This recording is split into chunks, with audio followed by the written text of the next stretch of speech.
அந்த 1 இயர் இவன் ரொம்ப கஷ்டப்பட்டு எனக்காகவே அவன் தினம் நான் எல்லாத்துலயும் பிளாக் பண்ணிருப்பேன். மெயில்ல மெசேஜ் பண்ணுவான், கூகுள் பிளேல மெசேஜ் பண்ணுவான், எல்லா சோர்ஸ்லயுமே அவன் எனக்காக மெசேஜ் பண்ணான். எல்லாத்தையும் இக்னோர் பண்ணேன். பட் எனக்குன்னு ஒரு கஷ்டம் வரும்போது எதையும் பார்க்காம எனக்காக நின்னவன் சார். அவ என்னவன் அப்படின்றதுல நான் ரொம்ப சந்தோஷமா சொல்லிக்கிறேன்.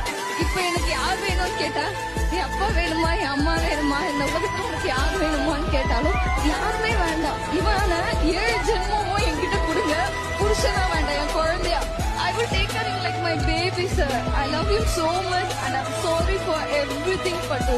நான் இதுக்கு ஒரு சாரி நான் சொன்னது இல்ல, but I'm sorry for everything. உன்னை ஹர்ட் பண்ணதுக்காகட்டும், உன்னை விட்டு கொடுத்ததுக்காகட்டும் I'm sorry. பட் இது மேல நான் ரொம்ப நல்லா பாத்துப்பேன். நீ என்ன பாத்துக்கிறியான்றது எனக்கு பிரச்சனை இல்ல. நான் உன்னை குழந்தை மாதிரி பாத்துக்கிறேன், உன்னை ராஜா மாதிரி நான் பாத்துக்கிறேன். என் கூட எப்பயுமே இரு.